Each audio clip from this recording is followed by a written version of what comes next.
muno ubenya eye almighty golden turmeric ode afrafra a ahotoso wom efi emofra so a ekomoton kamade a ene na Claban essential soup onfa enduro bia emfrafra ya ebehaw wedie no nemom no enam obaade ensa no a eye natural ena ode aye se wo pesame na ebema ahotoso na upia ubia se ampa wapie dia ene na Claban essential soup Claban essential soup osi samena ema honamani eye den ne ma ahotoso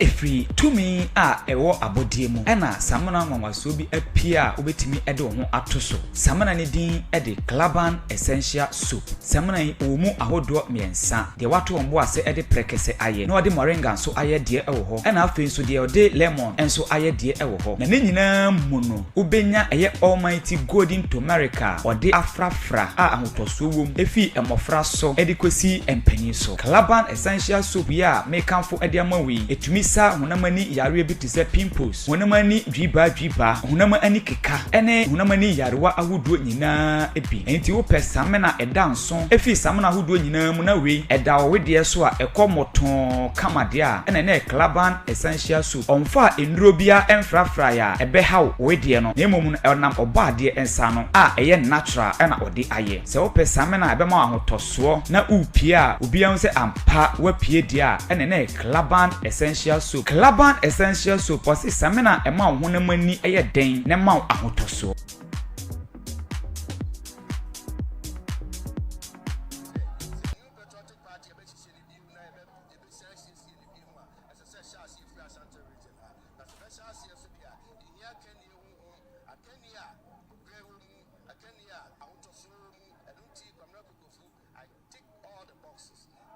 Efri tumi a ewo abodie mu ena samana nwanwaso bi apia obetimi ede ho atoso samana ne din ede Claban essential soup samana yi omu ahodo miensa de wato ombo ase ede prekese aye na ode moringa nso aye de ewo ho ena afi nso de ode lemon enso aye de ewo ho na ne nyina mu no ubenya eye almighty golden turmeric ode afrafra a ahotoso wom efi emofra so ede kwesi empanyi so Claban essential soup ya mekanfo ede amawi etumi sa hunamani yare bi te se pimples hunamani dwiba hunamani keka ene hunamani yarewa ahodo nyina ebi enti wo pesame na eda nso efi same na ahodo nyina mu na we eda wede so a ekomoton kamade a ene na Claban essential soup onfa enduro bia emfrafra ya ebehaw wede no nemom no enam obaade ensa no a eye natural ena ode aye se wo pesame na ebema ahotoso na upia ubia se ampa wapie dia ene na Claban essential soup Claban essential soup osi samena ema honamani eye den ne ma ahotoso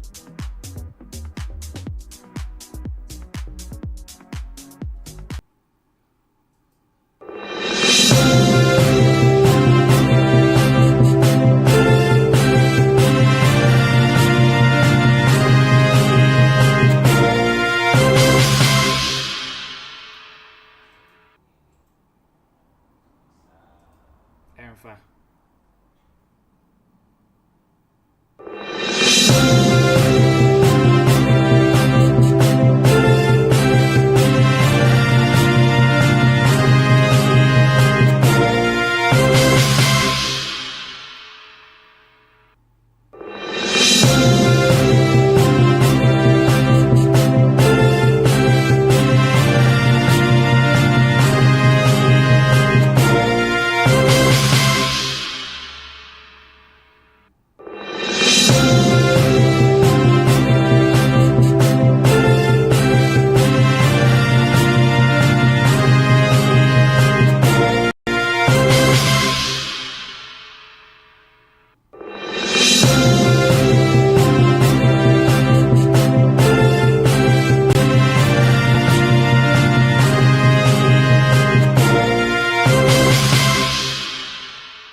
se ensema ya boaboa no ne esiesie ni nyina no yede ba besom Tevah ahwefo ene Tevah atiefo se Anopa no Osia Kaseabo yebe se monfa nchebre ne kokakra bi nanso mfidie ho adwuma ne yeye na mfidie no ebubo nani pre nanso ya wa ha ese besom mosompa enoti tede tie bia no yede Kaseabo yi ebepre wo Kaseabo yi mika se etwa no ho awo Tevah television so a obenya bi ahwe e wo Facebook Tevah Media, YouTube Tevah Media, Samsung na TikTok Tevah Media Official. Se wunya Kaseabo ni bi ahwe na wa bi atia. E be sra o se obe like na wa share uwie nso a na wa ja comment e de ato ase kama Kaseabo yi ensema edimu akoti no bi ni se okopie mu obunu East region kuro akwa ewo ho ayefro se Bamiria enne omatedenne den na esi Bamiri yebekọ na yakọ akobo mu enchiremu sa enso na obekọ kopie mu awo ensem fufuro mu a okopie mu awo kwaku duakrom a suku ewo ho nsem ayepinso edie na ekoso kwaku duakrom DA basic school eno nso yebebo mu enchiremu ensem wei ane afufuro pie di hwe na editie ene ere ba besom enne anapai se Tevah Anopa no Osia Kaseabo me kai o se Kaseabo yi enumako awodo bi na asase na ede Kaseabo ebrao enumako asase na ede Kaseabo ebrao ni bi Ark City Prayer Camp o achima nyinasin Old Tafo Junction apoe mantemu Ark City se bra na bebo mpa na wa kodanda wodadwen ene wa mane nyina etuo ebetwa puso mai na mpanifo nje so 0247 701364 0247 701364 na fi 0249 171 187 afi so Ark Media Institute ebutu enkran ka so akwantempo ne so osebrai na ebeje ntete fa nsentwe adwuma ho ade bi apesa oti usua na hunu fa nsentwe adwuma ho no fo wani ekiremu ewo Ark Media Institute ne koje entity pusoma ina penifo nje so 0200491565 and 0543480299 the crack Calaban essential product Calaban soup and afin so no Calaban drinks Calaban soup no mo prekese moringa lemon and afin so nim ede wo ho and afin so Calaban drinks no mo drink and mo blue drink Calaban soup ni siesie honam na ni no na drink lenso esiesie ehunam ni mu widie ni mu enso enwuma usoma ina mpanifo ene so 0209524262 0209524262 enwuma koi ena ebo mabamba na majepene na mebekenkan Kasedia amao me amajepene bekenkan Kasedia amao no edi ameje so ene Steven Boache danso mamitia minanti tiawa emra meba etutu Kaseabo no esre abasa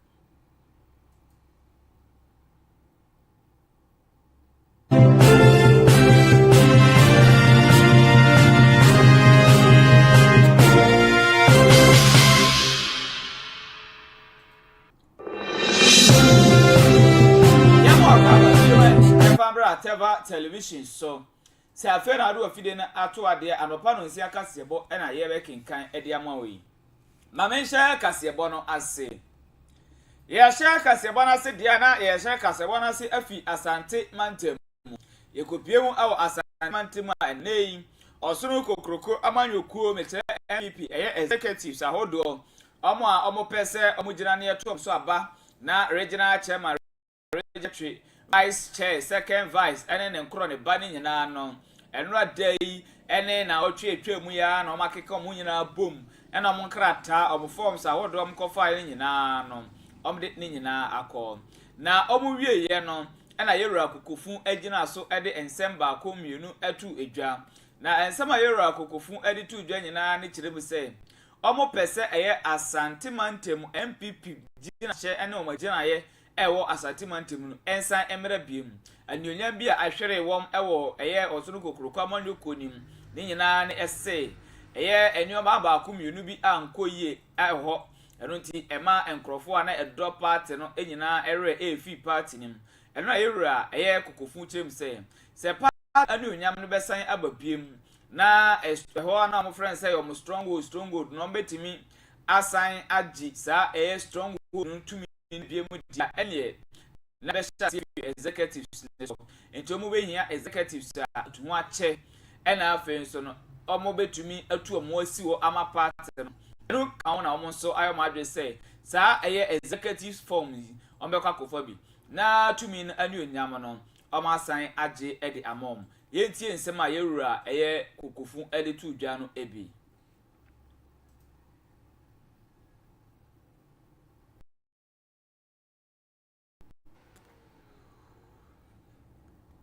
NCC ni bi mu a asese shaase free Ashanti region na se be shaase so dia ihia kani ehunhum akani a nokra wo mu akani a ahotoso mu enunti kwamna kokofu I tick all the boxes dia ohwehwe free okanini papa bi aho bi a no benya bi woni Ashanti region must come back. The MP must regain its glory back in the Ashanti region. That is my focus. That is what I seek with the support of the rest of the executive that are going to be elected, and then the general members.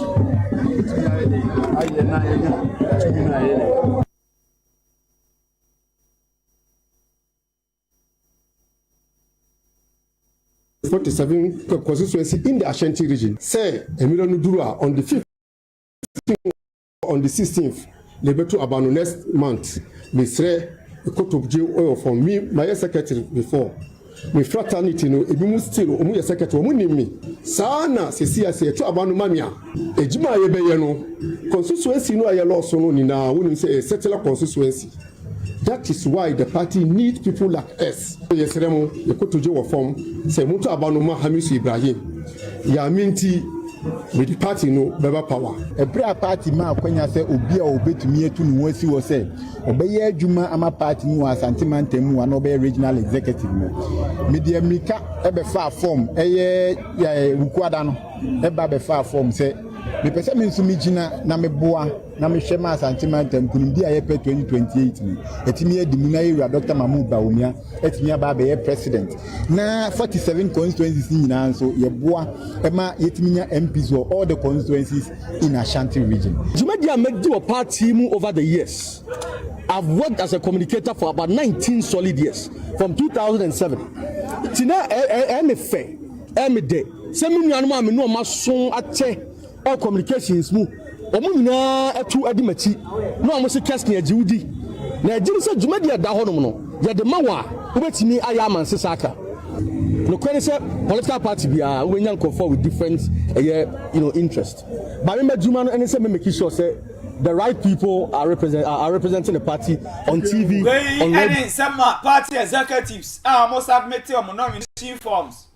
ewo Asante Mantemu MPP amonyokuo no akache no ede etudwa yeda so ewo Asante Mantemu yeda so Asante Mantemu de yenkopie otikuru krawe ena brare ngoma so metre Asante hene otumfo osetutu a otoso mienu yenkopie mu ewo nakache na yenkopie mu nakache dia adwumayefo afi Ministry of Health eko na naso na awukopie mu na naso ko nsrawe no ena nana edi nsem etudwa na ensem nana edi tudwa nyina no okire mu se Ghana yapomu den no apomuden aso no eno ana ye oman yakoma eno nti se obia ye de sa apomuden aso yi ebe ma on se hwe so no hwe se na ade bia abaye na aboa apomuden aso na ma apomuden aso na tumi atumpon na Ghana so atumi agina brand no wo se woye wo kire mu se ye de apomuden aso ne sha on sa yi amanyosem efi wa kwa mu se ye party bi yi na efi o na hwe se de obeye na ebeboa ama adwuma no akoso na apomuden aso no atumpon eno na ye na hwe se bibibia abe kama yentie nsema na asa tutu otekuru ne krare ngoma so edeto empanifo anim Yo, woka sika woka economy wo ho nya dia wo ntimi nya ma ne yare ya kuma ne ade ya ye kan eku ya mpa nya ne se ambamu nya ne nhyehyɛ pa na nipa no obeba no bedwene sa ade ne sei na mde fa so bebu amagana na yakoso de ebese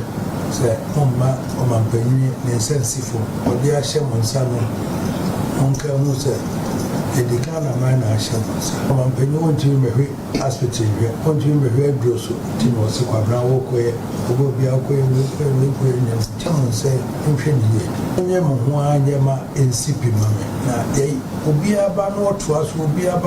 aso ebedru ye ni papa si ya nhwe na sa na mom ye jai ya hyehyɛ ni jatum ebe na fe yo beba no sika bi o wa ye de be ya na akose mu nti se ba na ye sa pekosi afoforo de akoya amraka enti onyina minim se de nti a esi de mu kotna bia nye no nkunu no wonye ni ye mai kuma ni papi so de ano be na mo ho ayeboa do ni ka se fair weather friends so ma hiye yedi ma to ano sa no bi de enim kura no de be fa ho krata bi kura anya no kura no de ku fa ho di entimi nya adwuma kura was we ne be ya adwuma no de bra mo asan mo ye wie ni na sa be na asai afo be na to woni ese e kura nya adwuma ti ni nyinara mo tumbo ase be se de bia teku na ba jije free we do di amama mo de to mo ye no mo sa pass we ne be we ani sama atufo osai tutu a otasum yenu ede atudwa yentu Kaseabo ne so ne emfi asante mantemu na ekopie mu a omampani abedi akire akache se yekopie mu a omampani abedi akire eye vice president professor na Jane Oboku Ajiman akache a yamami akopie mu a eye United States of America na okopie mu no era Ghana forma ewo ni nyina dodo na edwi twi eje trede eba ebehia yamami na yamami ejina asimpie so a ono amokasa no era yamami kire mi se oh obekoto asere yenua ma ewo amononi nyina se omunkom humpom na omoma eye biakoye esan se prayo wei uyi baako a ebu na emom okaboma etumi mbu ti omu nyina enkom humbom se de ebeye na ede enkunimdie ebebrom na omode omhu enyina ebom na omaye abomo aye baako no eno nso beboa ama oman Ghana entete ena afenso oman Ghana nyuma ye di ni nyina no empuntuo ebetumi abam yentie nsema ye maami ede to eye omanfo no anim. We inherited a challenging situation, but when you inherit anything, you don't only inherit the good sides, you inherit everything. What we tried to do was to turn what we saw as challenges into opportunities for growth. So we have set up an agenda to develop our country. And we want to invite all of you. This is not the time for partisanship. This is the time to build the Ghana we want. And we want all of us to close our ranks and come together to build our beautiful country. We know we can. Do you disagree? So we know we can. That is why we have decided to focus on the things that benefit everybody. What are some of them? We all need good roads, good drinking water,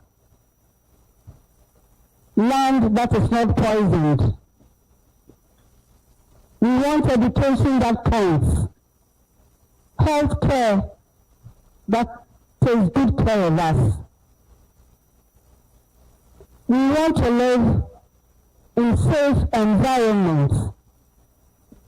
These have nothing to do with whether we go to church or we don't. So there is a need for all of us to come together to build the Ghana we want and the Ghana we can have. This calls for a lot of sacrifice, a lot of focus, a lot of courage. Wey any sama professor Nana Jane Opokwa Jiman ede etu edwa. Yentu akasebo ne se ne nkopie mu awo ayamfre. Ye kokopie mu awo ayamfre ane atadwifo wa omo awe ati edene. Na eda omo awe ati dene nyina ne se eye precious mining wo ayamfre adi edwumade esurunko bi. Na ne nyina se owo jem so omo bepie mu potemon okurumanfo no adwom feso anananom ahemfo wo kromo nyina assembly member obi bia wo adwom feso enuti se empuntudwuma edo makoma so no omo akọ e de check sika wo so no ne bo no 600,000 United States of American dollars omo de akoma ayamfri kuro no omo kirem se nana ene ne mpanifo ensim so na ekoti kromanfo nyina se ma wodo a mo se mudidi na mudi adi suku ayaresa bia wodo a mo pese musisi empuntudwuma bia mo beye ama ayamfri kuro no enso ani mu aba enyam nyina no monyi sa sikai na monfa endi mujuma yenkotie ensema mpanifo de tudwa abra mo de sikai ema nananom ene mpanifo ewo ayamfri The presentation follows the community's support in facilitating the company's operational restructuring. About 270 million United States dollars that we have invested. So to show our appreciation to the community and also to indicate our commitment to stakeholder dialogue and community engagement, we are here to present a check of about 600,000 United States dollars to the people of Ayamfre community to undertake and embark of any project that is dear to their hearts, as a landmark and as an edifice to show that once a time a company called Ayamfre was also there for future generations yet unborn to also have a feel of what the mining company has done to the community. Chief Executive Officer of the Ghana Chamber of Mines, Dr. Ken Ashigbe. That is developed. Together we can ensure that the resources that we have been giving would benefit not only us today, but also benefits those of us coming. Chief of Ayamfre, Nana Kwejo Appiah III, commended Precious Mining Ghana Limited for its significant contribution to the socio-economic development of the community. Mines Abaha. It's a landmark.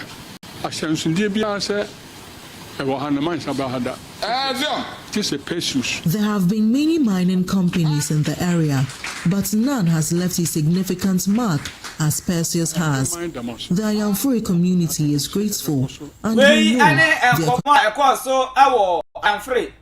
Abra Perseus mining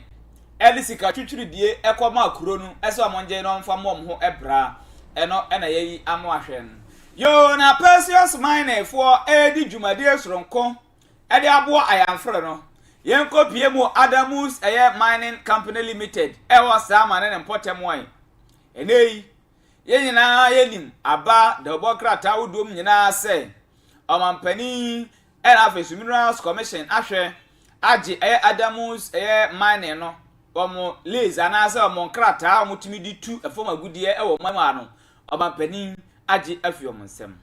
na eno na ne yekopie mo sama ya omo si atohirem omo bose na omo kirem se opani a oda omanim maame Angela omfa obia enye hwe omfa boge enye swan ewo sama ne mpotem wo afi ensase wo ho nyina no na ode ne nsa atoso omfa na nan kra anye sabi brodua ena ode omatwi omto na eno na omkirem se emabu na wo no mo pekwan a obo befa so na omadimi atu Adamus foi kra ase kra afi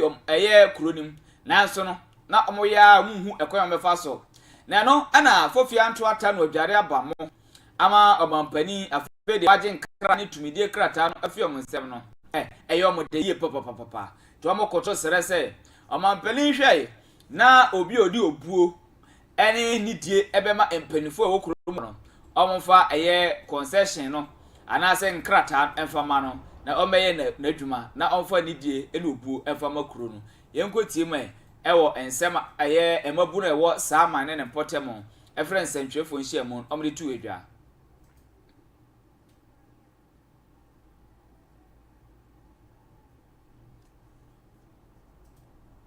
Tusa we fi ko dada we ebu we bia yati sisi ai wodi ebu ha na oni yati kakra ehu se ye ma koyi dima no bedi Angela sem no besi na kro ni ye nya hwe ya tusa afro ni pay for kra oma asase wo nyina wodi wo sato asase no so ye ma me no ya kanum enya bi nua ba kire ya didi wojima wodi aye erega ana afanya bam ya ne yesu na pekwa ye fa so na pam no ana aban aba wo be se adwuma wo di no entwa yie ana wa kire last sefuli sem na nano ye kanu ene esisu se Angela ye mpa no wasaruma na adwuma odi ye mpa won fa company ma nipa foforo odi ebuo ba ma na nano community sa wo ye adwuma wo mu no odi ebuo ba ma emu nipa ye mofra wo school obati wodi ahwewen salma nkola bokazo ne misaso nkola elko school wonya support wo adabos adwuma no wo yenu all because of Angela nitumi a okura ho disene ma papa na adamos fo ne ya anka e de na minister kura no on so because me give say adamos onya ahwe was harma onya ahwe bia ma harma firi so mo tu ye firi dada so a ye ba ha so mo pe no kura omo pa omo ankasa company no omo fa TV stations no mo mebo ye mpanifo e wokrom ha no so no mo fa ye nko akima e wokrom ha no mo ntumi ponte se fiti se etu mu amoba ha yi ifie we ene ye sade we anafi we ene ye sade we ye we mfie mienu ni ye we mfie miensani no mo nkire no mo se de ye kan e ntro na ye twa na se otan bi ne ye tan company na nti jama ha ma ya sano Angela no wane na ya kuro na mo di committee man na wadi shana for the yani saman no ede atu edwa ekire se Adamus onya hwe emfa ema wo eno nti sempenifo age o mkrata o maage o mohwe na momfa ma obi a obetimi abeboa wo yenkopue mu ewo goso ene ne mpotem na okopue mu ewo goso ne mpotem eho ana suku baako omfran eye kwakudua krom eye DA basic school enei diesi wo kwakudua krom eye DA basic school nyina akyerem se enkwara ni suku kɔ no not enye na le nyina ne se omu kyerem se ade abechi ama hwa ye dwada awofo de emma enukɔ afuom kɔye adwumaden na eduru dwada kora de ene ne ho suku nu de omu mampo ne nyina ne se awofo no bi di omama ne komom kobo omom koto nuama awudwa so ebi nso eja omofie emom hwe mu nuanom enketoa emoa enwoma sua ewo ho na eno na otitirani de masuku no mekere master de tudwa na okyerem se saa nuama awofo de eye emofra no efa mu no ebe ha emofra ne daache na afi so no aye adwen mu no kra psychologically de oburika no eno kra no emoa emofra no eniti obesere se awofo enhwe na omontwe omho emfi sa enwoma na emofra no ntumi mbra school na school ho wo eye emfaso yie yenkoi yenkopie mu eye kwadwo dua krom ana akwadua krom na yenkotie ensema ekoso akwadua krom ni ebi. Every week, classroom attendance in Kwakudia Krom DA Basic School drops by nearly half as parents engage their children in hard farm labor. A day before the market days in Goso, on market days proper, the situation worsens. Pupils either accompany their parents to trade or are left behind to care for younger siblings. Head teacher Patrick Anane expressed concern over the mental and physical toll this practice takes on the students. A day before the market day, most of the children go to farm and work with their parents, so they don't normally come to school during markets. Most of the parents, when they are going to the market, they leave the younger ones to the children who are supposed to be in school, so they don't normally come to school. The next day, those who are not able to come, when they come, you have to start everything afresh, or you can't continue. When most of them were absent. Isaac Zachariah, The Child Labor Monitoring Officer of the Cocoa Farmers Union noted that persistent field reports show children are losing interest in education due to heavy physical labor. There are some of the work that a child can perform to help his or her parents at the home and also at farm. This program is there to enlighten people to know what they're supposed to do, especially children. Even as they are going on vacation, we use the opportunity to do the awareness so that they can come back healthily and then to continue their academic journey. Both the cocoa. Wey ni sema empanifo ene headmaster awo kwa kudua krom eye die basic school ewo eye goso ene ne potemo ede atudwa yenko wie kase yebo no krai ewo bunu east mantem ni mu eye bamiri ene yekopie na yekokopie mo bamiri dia ene atadwifo wa eye bamiri fo awe atedene na de enti atadwifo wa bamiri fo awe atedene nyina kire mu sei eye health center wo ho afedie eye empanifo ahwe aba abebie eye laboratory e wo ho e de amom we ene de di kan kra efi afimpi mienu ene eye dumienu mu amusi ayaresabia no na omu kirem se lab ye empanifo abebie ebeboa nyina ne se enkane no wo dodo wo mfa na okokopie mu e health center na e wo ho na anesefo ne adokotafo wo ho etimi hwe a uti online ohin na ya enye mesusu se be yare we na o ma gese saa na oburu kan guess na o ma hwe na o ma pe anu aduru ama na yi na o mu kirem se enei saa laboratory ya abepie mu ohoi